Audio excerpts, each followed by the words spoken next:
Good morgen allihop. Jag väldigt glad att vara här. You thought this was going to be in English. So thanks for joining me. I'm very happy to be here. And I gave similar talk last year at Lund University. And I grew up in India where the idea of success and failure is very different in life. My parents still think I'm a complete failure because I'm not married. So any chance I get to tell them that I did something good, I do. So after I gave my keynote speech, I called my mother. I gave this keynote speech. It was very well received, and it was at Lund University. And she said, "Excuse me?" Then I remembered Lund in Hindi means penis. And now I think in English. So I had to change the topic. But today, we are going to talk about innovation, which is a very interesting topic. And I think 5 years ago, I took a job where I had one-line job description, and it said, create a new $100 million business in 3 years. And that was it. So I went to a lot of innovation conferences to see how people talk and do these things. And most innovation talks and conferences begin with what innovation is. You know, is it invention? Is feature and innovation, reverse innovation, forward innovation, disruptive innovation? But no one gets into how actually you do these things. So that's when I came up with a framework on how you create new things by following these methodologies. And I've created 3 different businesses, one in hardware, one in software, one in services. And now I'm just sharing how I did these things. So please feel free to ask me questions anytime you hear anything you don't understand or you would like to know more about. So another thing in hackathons is, well, I think hackathon is a lot about, this one is Internet of Things. And there's something common between the 2 topics. The term hackathon and the term Internet of Things, both were coined in 1999. And I was giving similar presentations in 99, not similar, but on Internet of Things that was RFID based at the time. And now it's many more technologies. So before I get into the methods, I want to share a couple of things on hackathons. The original idea was to create something usable, and it's more about doing. So that idea has evolved, you know, from just being software to many other things. And you'll be glad to know the Swedes are doing hackathons in Silicon Valley. Ericsson is doing joint hackathons with Facebook, and the last one, Mark Zuckerberg attended. So I think same thing here. We should look at what we can create, at least test a hypothesis in the next 3 days. And I remember Martin's video this morning. Everyone was so happy in the video at the train station. I want to see that. Usually I don't see people happy in the train station. I've been here for 3 days. I didn't see smiling faces at the train station. And also when you think of the problem of public transportation, I would think in terms of variables. You know, what are the variables you can play with to create something with existing technologies and methods and people capabilities? So this morning I made a list of variables you can play with. One is vehicles, you know, like question why. Don't take for granted that there's a bus, there's a bicycle, and there's a train. And these are the only ways to go from one place to another. And think about the frequency, you know, how often should they run? And think about the size, etc. So think about vehicles, infrastructure, communication between people, between vehicles, and how you get notified. People as passengers, not only who are on the public transportation, but also who are they meeting, because it affects both parties if something happens. Environment, you know, think about how public transportation is impacting the environment. Government, transaction. So there's an interesting story. I think a lot of new stuff is coming out of Africa. There is a company, or I think sponsored by Google, or they did something where it's called Bipa Pay. So they are doing NFC based. It's a card you get. So if you've ever been to Africa, everything is cash. So you and the conductor on the bus doesn't always have cash to give you back. So you have to chase him throughout the journey to get your money back. So now they came up with a prepaid NFC card, which you can top up, and the conductor has a smartphone. You just tap the card. So it's simple, but it works in that context. It's called Bipa Pay, B-E-P-A. Then also think of retail. Anytime you're at a station, there are always retail business around. Goods, the transportation is not only about people, it's also about transporting goods. Money is involved in exchange of value. I give the money to the government, and then I can go from one place to another. Security, weather, traffic, entertainment. So there are all these variables you can play with. But so think big, but narrow down to something small you can solve, where you can add value in the next 3 days. Something, it may be really, really small. You just get notified when the current, you can look on the map where the train is, or the bus is, or the cycle is. Okay, now we get into innovation. So there are two types of innovation in my view. One is technology-led, where you don't think about the commercialization aspect of what this will lead to.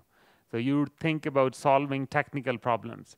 And a lot of big things happen that way. You know, internet is a result of that.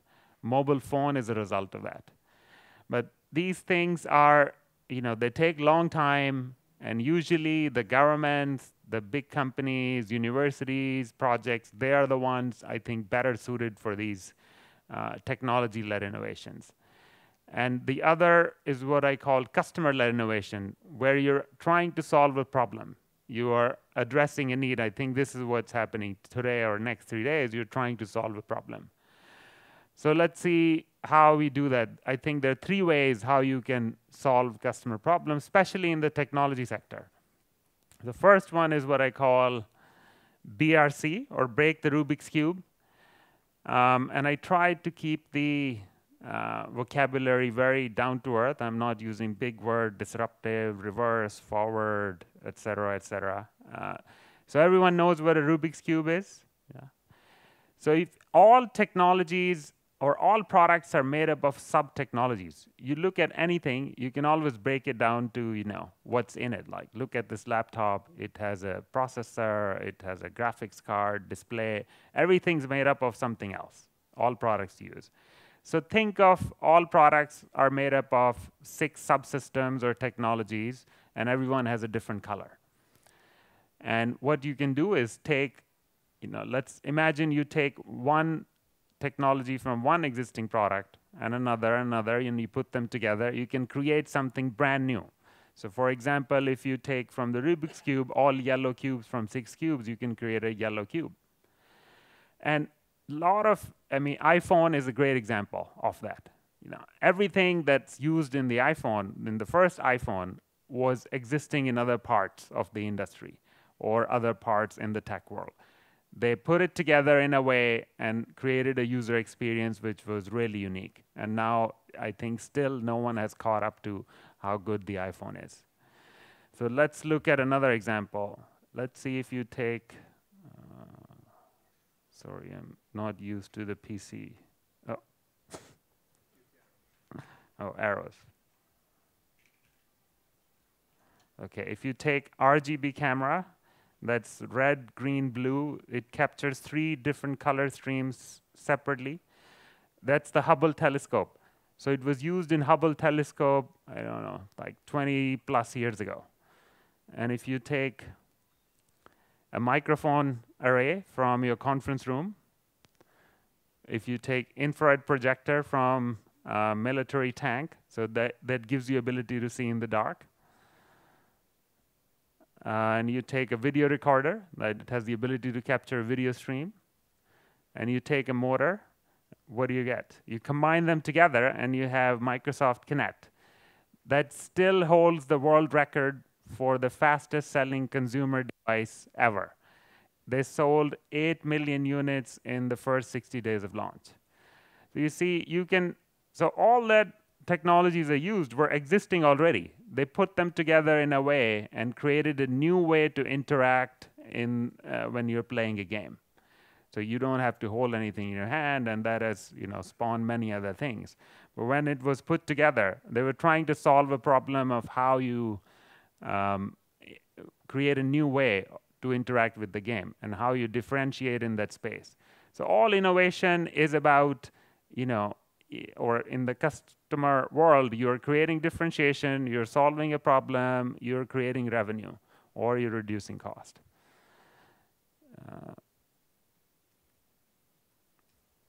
So again, BRCs, you break the Rubik's Cube or take technologies from existing technologies from different parts of the world or existing products and put them together in a way to create a new product. So that's the first way. Second is what I call CPE, or copy, paste, edit. That's another highly strategic, sophisticated name.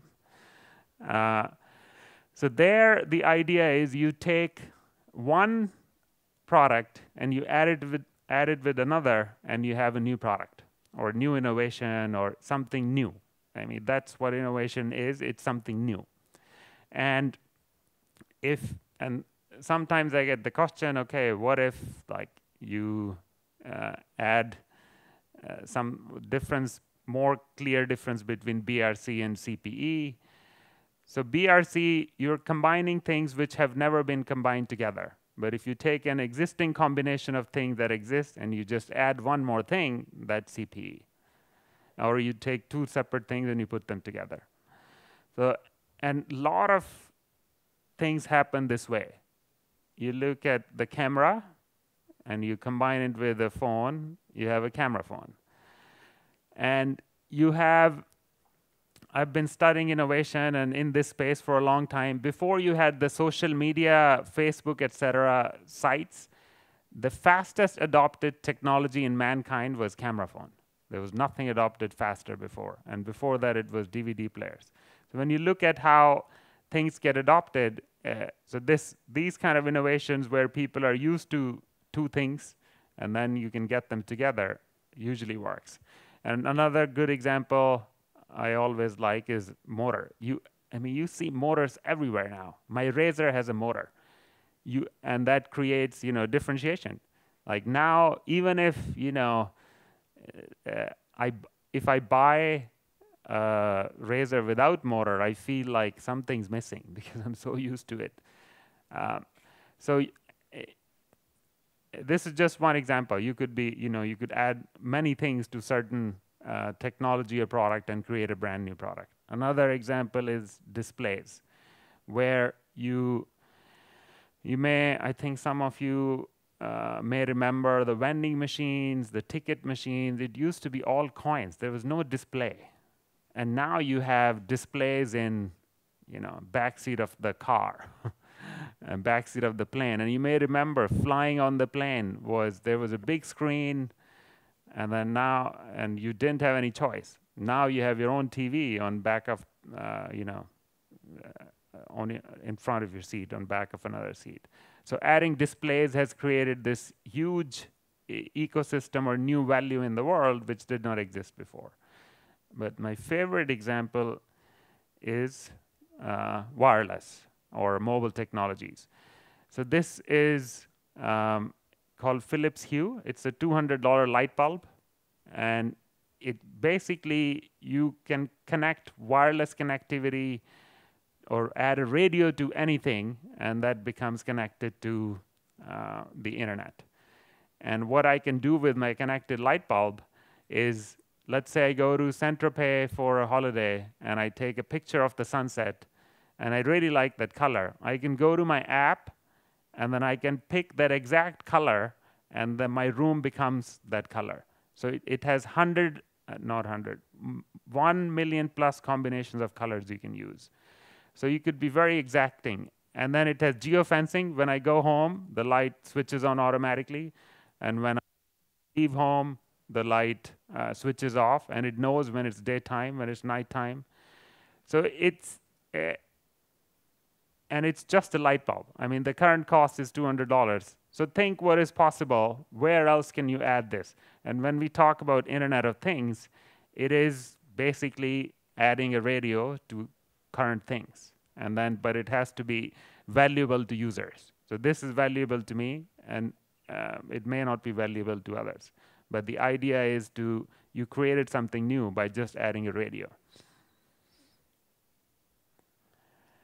And if you think about it, everyone here is product of CPE. I mean, how do we come in this world? It's you take one DNA, you combine it with another, and you have a new person. And editing happens throughout our life. You know, social conditioning, you learn from school, parents, etc. So all human beings are product of CPE.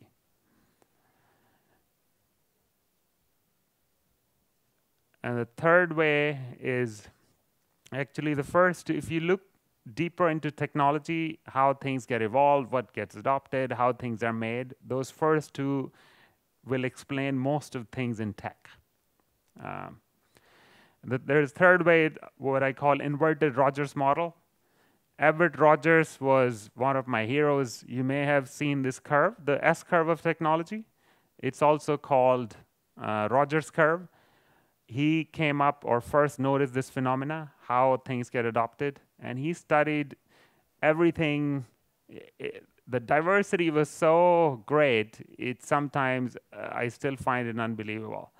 So he studied hybrid corn, he studies adoption of contraceptives, he studied adoption of clean water, he studied adoption of new words in language. You may have seen the younger people, they use like in every sentence. How did that start? Or why? How did it get adopted? Or the adoption of new forms of music,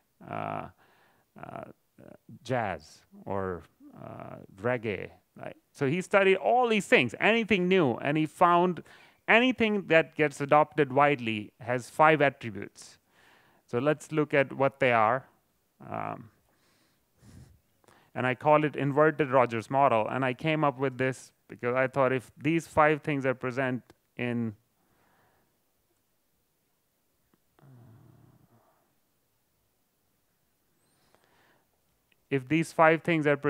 all things that get adopted, then why not invert them and create a product that has these 5 things built in? So then you're increasing the chances of adoption. And it's not only how wide they will get adopted, meaning how many people use it, but also how fast. So these 5 things tell you both how fast and how wide. The first is relative advantage. So compared to what exists in the market today, what is the relative advantage of what I'm making or my innovation? So let me walk you through an example. Let's take iPod. So through all the 5 steps. So when iPod came out, the relative advantage was you have 1,000 songs in your pocket. And you didn't have to carry all the CDs with you. You didn't have to get illegal music, etc. So it was a clear relative advantage to what existed in the market. It's not what will exist, it's what exists today. And second is interoperability. So compared to, so when you have something new, how is it interoperable both backward and forward?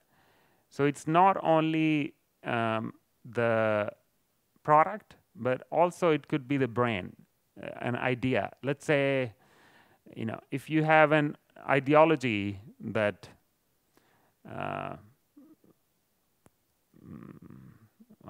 I'm being careful about ideology. Let's say you don't believe in evolution.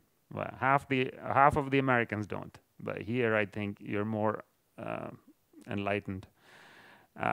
So let's say you don't believe in evolution. So now if I present you with all this data, innovation that proves there is, and the adoption will be much harder because it's not interoperable with what you currently believe. But if you do believe in it, so it's more interoperable with your current belief system. So then the adoption is faster. So in case of iPod, you could convert all your existing CDs into the AAC format, music. So there was backward interoperability. You don't have to throw away all your music to use iPod. You could, convert the existing CDs to Apple format. And then the forward interoperability was you could download the new music or digital music directly from iTunes. So it was both forward and backward interoperable. So now think about this when you are thinking of public transportation. If you, come up with a new, let's say you want to lay down a tram in Lund, what is the interoperability? Or if you want to fly, the quadcopters everywhere, what is the interoperability? So think in terms of what works with the existing system and where things are going. Does it work forward as well? Because, for example, like how if you embed things in, let's say, under the ground, how are you going to do software upgrade? So think about both backward and forward interoperability. Third is simplicity. So things which are simple to use get adopted much faster and wider. Anything complex takes much longer. And think about just the complex things. And I think Bjorn is talking next. So what Ericsson is doing is highly complex. They make these huge boxes which has hardware and software to run the network. And after it's available, it's commercially available product, it still takes years for it to get into production because it's very complex. And in case of iPod, I think it was legendarily simple to use. It was really simple to use. That's increased its adoption much faster and wider. Next is trialability. So things which are easier to try get adopted faster and wider. And I'll come back to Bjorn's example. So when, let's say, Telia Sonera is the operator here, yeah? So Telia wants to do a new 5G network. Ericsson makes it, but to try it, they have to test it with the existing network they have. So to try it, it'll take, at least a year. And then there's a cost of trial. So the adoption is much slower. But if you can find ways to make the trial easier and doesn't cost money, then you can make it faster. Also think of SAP. Have you heard of SAP R3 systems? I still remember the name somehow. I think it came out in the 80s, 84 or something. And but it's such a big thing. To try it, it takes years. And now everything's moving to the cloud. Some companies are still, implementing it. So if the trial, and in case of iPod, I think the strategy they had with their own retail stores worked really well. You could go to the store and try it. And once enough people have it, then you can try it from your friends. And the last one is observability. Things which are observable are adopted much faster and wider. Things which stay in the background are adopted less. So again, coming back to iPod example, somehow, and I'm still amazed, no one used white headphones before iPod came out. Everyone had black headphones. So they had a distinctive look. You saw someone wearing white headphones and you knew that they were listening to iPod. In subways, in people running, etc. And when you're thinking of designing new things, see how you can make them observable. So when we created, the first wearable device, we could have made anything. It's the sensors. There are always trade-offs. You can put, if you want exact heart rate, it should be closer to here. If you want the most accurate, step count, it should be close to the foot. So there are many trade-offs when you're creating a wearable device, but we chose to create a bracelet to make it observable. So people see it, so the adoption is faster. So when you're creating new things, if you can come up with a form factor or something that makes it observable, then the adoption is much faster and wider. So again, that's not me. I still cannot do that. So in inverted Rogers model is you invert these 5 things that Rogers came up with or observed, and then you make them part of your product innovation development. So these are the 3 ways you can create new things, especially in tech. Outside of, and it's innovation is very contextual. If you're just doing an app, you may not need to do any of this. You know how to code. You just create it and you launch it and you see what happens. The cost is really low of trial. So think about what you're doing and then see how this can be applied in a way that doesn't cost a lot of money and with low risk. So there are 3 ways. Break the Rubik's Cube, where you combine multiple things. CPE, copy, paste, edit, where you take 2 things and put them together. And third is inverted Rogers model, where you look at these 5 attributes of innovations and create a product that has those 5 attributes. And now, let's say we have figured out how to do it. And now, how do you actually test the idea? How do you go to market? How do you execute? There are 4 steps to execution. First is what I call market feasibility. So they don't have to be done in any order. You just look at these 4 things and you decide which ones make sense in what order. So market feasibility is you look at can the market bear the price point? Is the market ready? Is the value chain ready? Can you distribute the product? So for example, when I was with National Semiconductor, we had this technology called HCMR. That's highly coupled magnetic resonance. So you can put a coil under the ground or carpet or on the ceiling or in the wall, and all your devices get charged automatically, like through a distance. You never have to charge anything.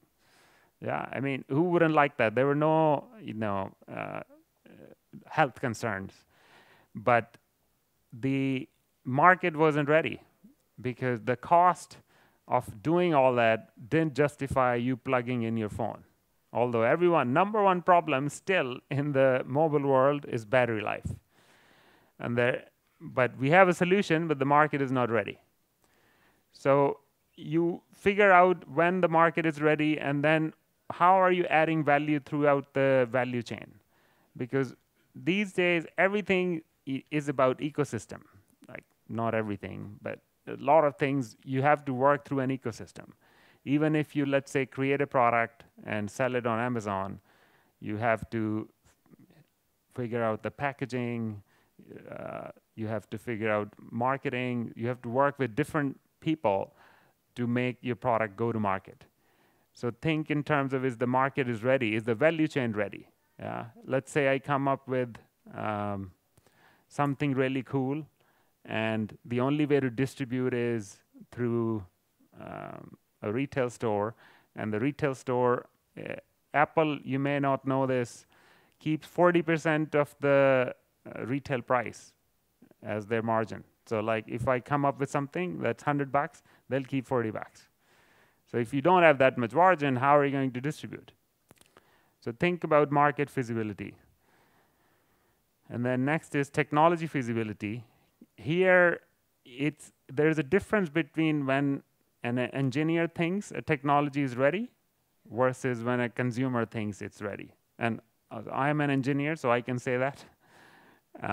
So for example, you must have used the vending machines to buy tickets at the train station.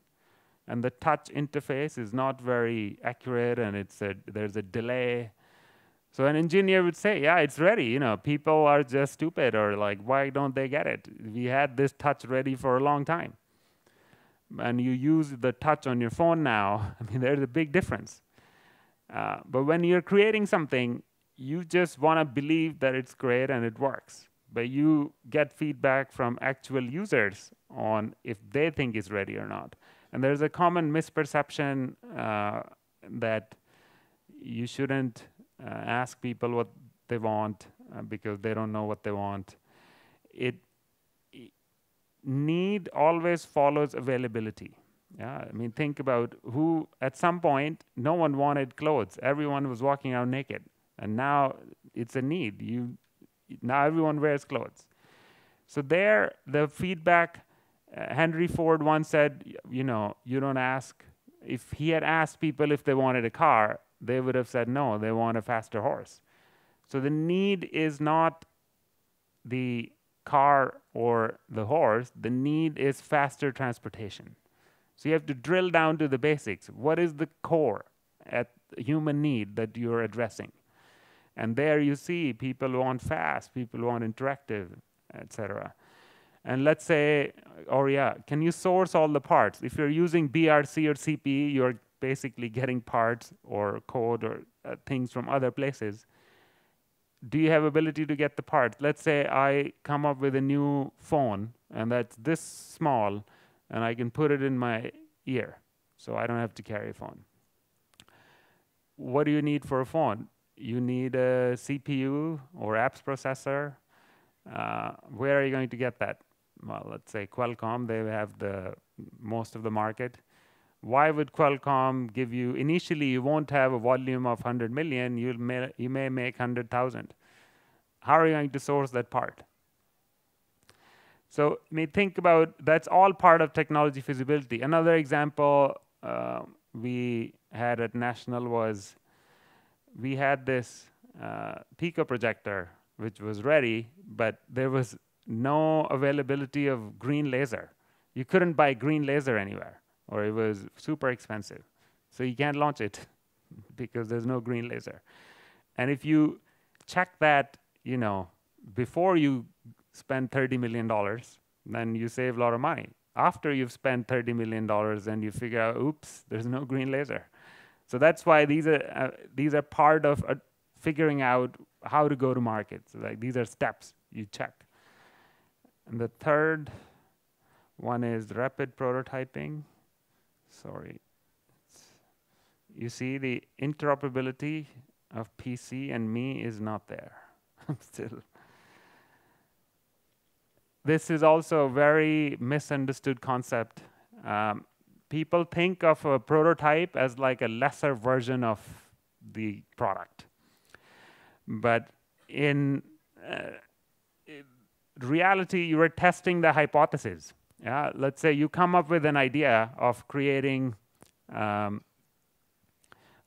me give you a real example. So when we created the bracelet, we didn't know that people are going to wear it. What's the first thing you want to check?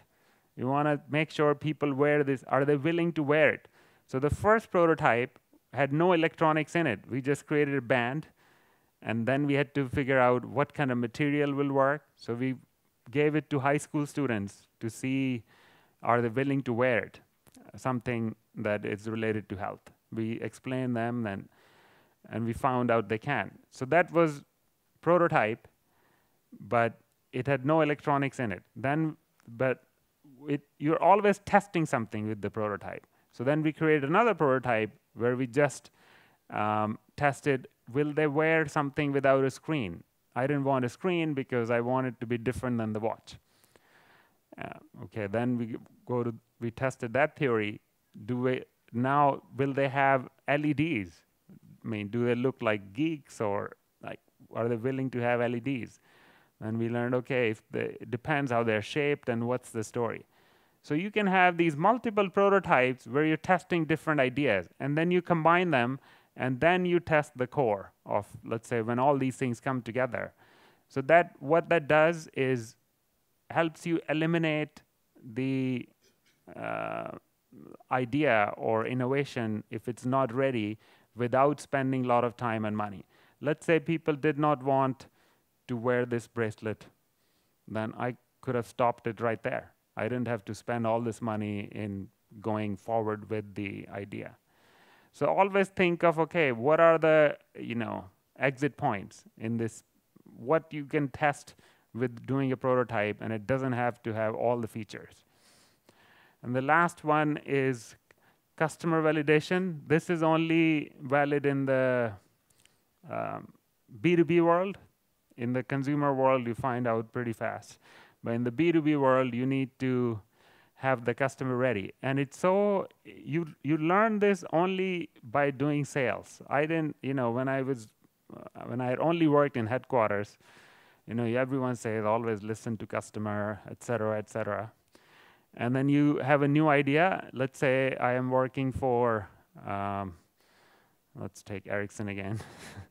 And I go to Telia that, we have this idea where we can launch a new cloud-based platform for you, and that's going to help you generate XYZ revenue in 3 years. And what are they going to say? Yeah, good idea, do it.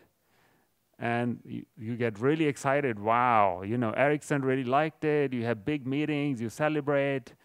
And then think about, they have no risk. What risk is Telia taking by telling you it's a good idea? So try to figure out, if the person you're selling to or going to market with, is he or she taking risk? Initially, you see that's how things start. It's a good idea. I like this, don't like this. But after a while, let's say you've spent 1 year on this, and it's still interesting, and no one is willing to move forward with you to launch, then it may be time to reconsider. They may be just polite, and if they're not willing to take risk, it may be time to reconsider. And you have to make sure that it's the customer is ready. When iPhone came out, the pricing plans were set, the distribution channels were set, the revenue share was set. So when they are ready, you have to make sure the contracts are tight, so there's no, debate after the fact. There are 4 ways you go to market or test the validity of an idea: market feasibility, technology feasibility, rapid prototyping, and customer validation. Okay, now I'm going on to the problems or challenges with innovation. Any questions so far? Everything makes sense? So in all the 3 things I've created, I always face these 5 challenges. And then I went around because I'm curious. I live in Silicon Valley. I went to all the VCs I know, and I said, well, I face these challenges. Like, are they common, or do you have an answer to this which I can apply? So there's no formulaic answer to any of these 5 challenges. If you're doing anything new, most likely you will change. You'll have all 5 of these challenges. So let's see what they are. But if you know this is what you're going to face, then you can orient your thinking around how you can solve that challenge. First one is measuring progress. So when you're creating something new, how do you measure progress? How do you know you're doing the right thing? If there's no precedent of how it should be done or what's new, and how do you know that you're making progress? And in the business world, we have quarterly results. If you're a publicly traded company, everything you see is backward looking. The revenue last quarter, the earnings, the cost. None of these reports give you forward-looking data. Everything's backward-looking. And then you have to think, okay, is the metric I'm choosing, is it helping me think, or is it making me replace thinking? So most of these metrics replace thinking, because I ran T-Mobile's international business. It was big, $600 million P&L. And at the quarter, what do I look at? Did I meet my numbers, or did I not meet my numbers? Everyone's so busy, you don't have time to think why this happened or why this variance is there, it wasn't there. You look at revenue, cost, customers, et cetera, et cetera. So it replaces thinking. But you can't do that when you're innovating, because you don't know if it's the right metric. So think of metrics that help you think. And another example, why do you think we have so many, bad products? Like, you may own, hundreds of products jointly with the family. No one really loves what they own. Like, people love their iPhones, but no one loves their, well, maybe some people do, TV or couch or cup or whatever it is. Why is that? They're, smart people creating things, and why do we have bad products? There's no shortage of money. Ericsson has a lot of money. I'm not saying you have bad products. So it happens because when you create new products in a company or anywhere, you're working with people. And what do you measure when you're creating products? There's software team, there's hardware team, there's industrial design, there's marketing. You measure features. Okay, are all the features in there? Are they working? Yes. You measure the budget. Am I under budget money or over budget? And third thing you measure is time. Am I, launching by the date promised or not? These 3 things measured everywhere. But how it doesn't tell you anything about the customer experience. How do you measure that? So that's why you have so many yucky products, because there is not an easy way to measure customer experience. You put Apple, Samsung, etc. side by side. Features match, price matches. One is way better than the other. So think about going beyond just feature, cost, and time.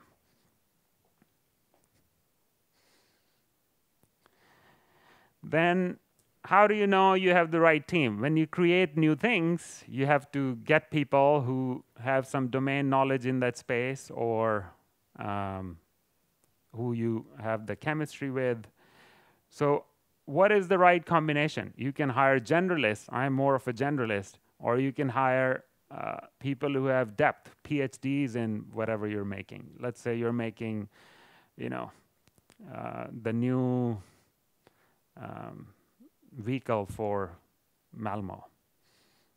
So you can hire someone PhD in mechanical engineering and another PhD in electronics. What is the right combination? And you can always say, yeah, it depends. And how do you know what before you have it?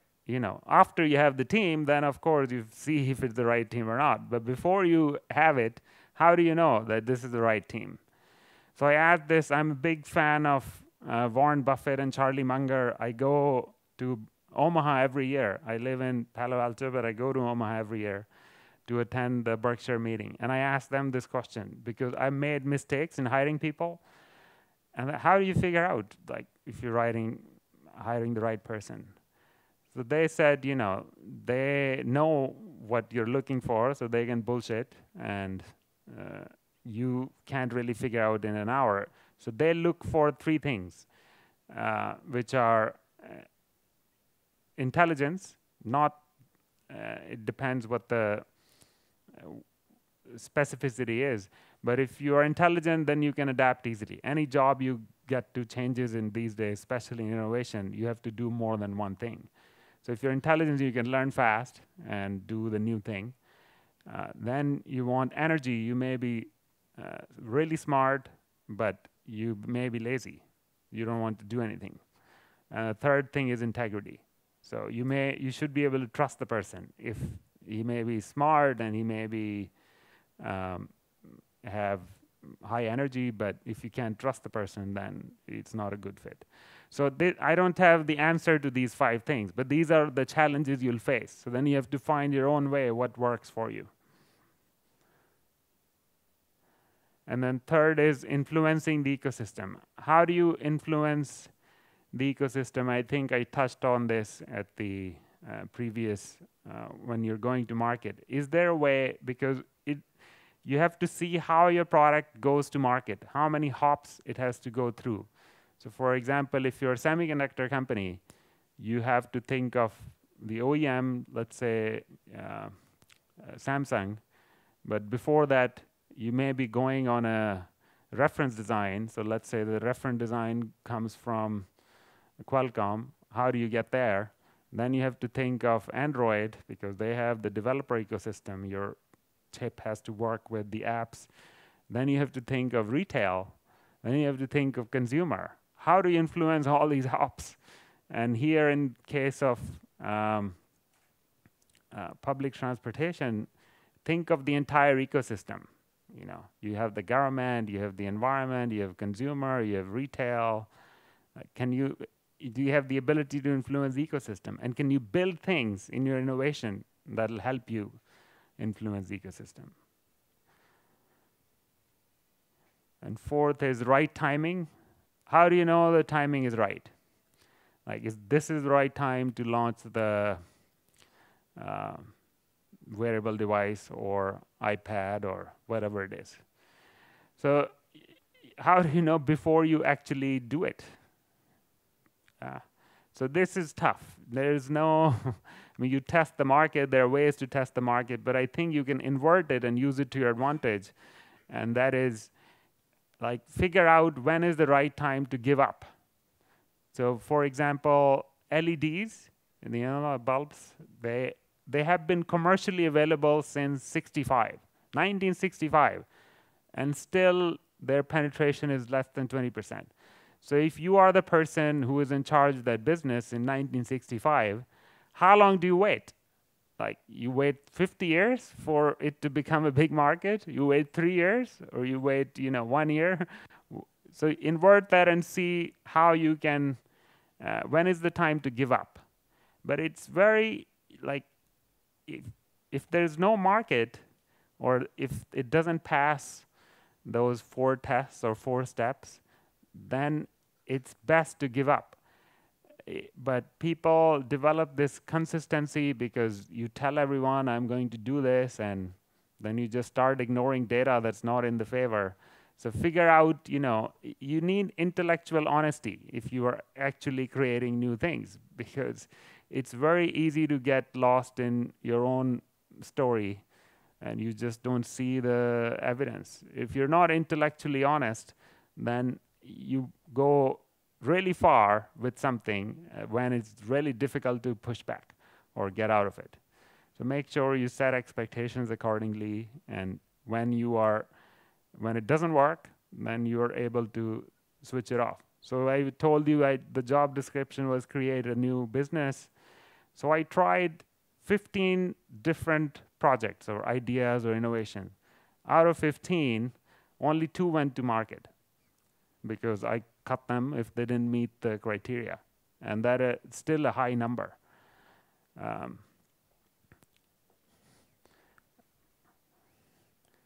And the last one is objective thinking. I think this is the most important of all the challenges. If you figure that out, then everything else becomes easy. So there's a saying, I forget who said it, but are you slave to your thinking? How do we think? How does thinking work? Let's say I want to think about this cup. How do I know it's a cup? It's in my memory. So you can't really think without memory. Like, otherwise you don't know, and everything's stored in your memory. And what is memory? Memory is all past. So that means all thinking is influenced by your past. Then how do you get the ability to think objectively if all your thinking goes through the filter of your past? So what I did, and the artists have a way around it. So I like art, and I'm a very bad artist or painter. But there are different things you learn by, doing versus, let's say, reading or sitting in a lecture. So I took this painting class. So they teach you, first they tell you, look at this apple at the table and draw the apple, and you draw the apple, and If you looked at mine, it looks really bad. So then they tell you there's this concept called negative space. So then they tell you, don't draw the apple, just draw the space around it. So then anything that's left would be apple. Yeah. So you should see the remarkable difference in these two drawings, because when I'm drawing the apple, I'm not drawing it from what's on the table. I'm drawing it from the image of the apple in my head. But when I'm drawing the negative space, these are new patterns or new shapes which are not in my head. So then the result is much better. And by the way, I did a painting and I was so excited, you know, like my first painting ever. And then I saw my girlfriend at the time, and I was telling her, look, my first painting. And she said, oh, how old were you when you did this? I said, last week.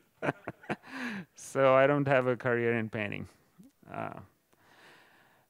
So to recap the 5 challenges, you have to think about the right timing, objective thinking, influencing the ecosystem, measuring the progress, or figuring out how do you measure the progress, and the team. So with these 5, and you will always face them. But to finish, I would say, like, everything around you is innovation. It's a function of time. You know, at some point, chair was innovation. At some point, you know, this mic was innovation. So the world doesn't progress without innovation. Like, that's what moved things forward. And here we are all gathered to advance a specific area that's, you know, public transportation with innovation. Thank you.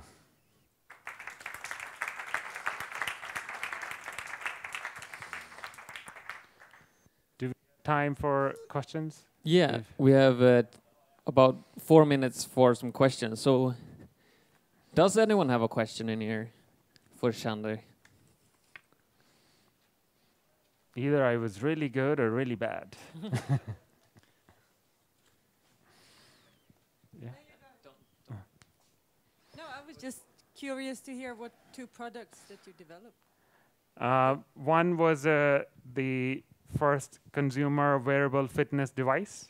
So it's like, now what we developed, it was a semiconductor company.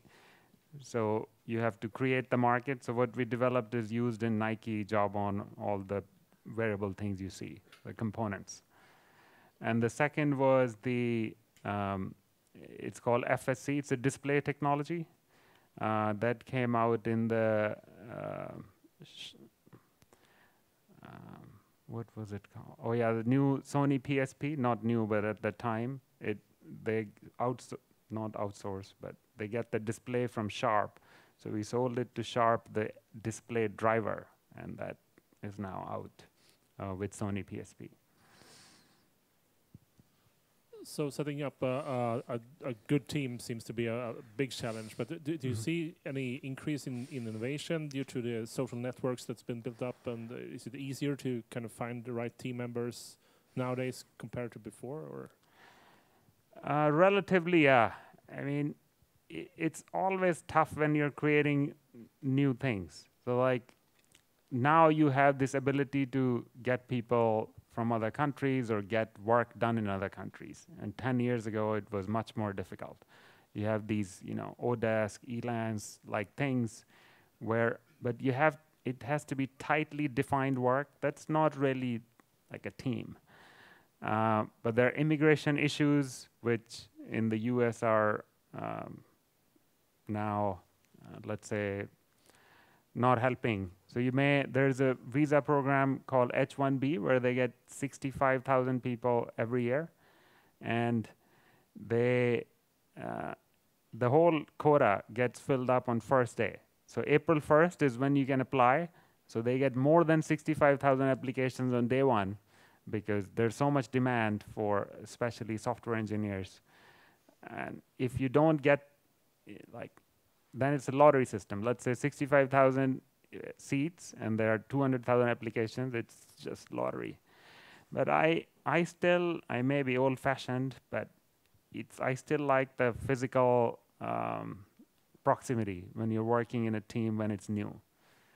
Once it's an established team where you have trust already, then the remote thing works. But relatively, it's easier. But then you can find other ways to innovate, like Wikipedia, this crowdsourcing model. Then you can, but it's very specific on what you're doing. Yeah. All right, we got time for one short question and a really short answer. Now you put me on the spot. Short is hard. I think when there's talk about innovation, that's usually circling around the idea generation part of it. But in my mind, I think the innovation comes from 1% inspiration and 99% transpiration, meaning it's really hard work. And I think the best innovations come from crazy people who really believe in what they do and push it for quite some time to make it happen. So the question I sort of have is, when do you kill your darlings, and how do you know when it's time to stop? Because still, I don't think you can just think out all the innovations from the start if they're good or not. Yeah, I mean, you test. So there has to be, usually it's function of how much money you have. Yeah, so my budget was 5 million and I had 3-year window. So if I do this test, so you go around and talk to everyone in the value chain, and if it's not in their plan and they have 2-year life cycles, so you figure out, okay, there's no way like this is going to go to market in 3 years. So but if I had $1 billion, like what Bill Gates is doing now, he wants to eradicate many diseases, make people healthier. He has a lot of money. There's no time limit. You make it happen. But so it's depending on how much money you have and what is the product life cycle in the market you're targeting. Yeah. Okay. Thanks for calling me crazy, by the way.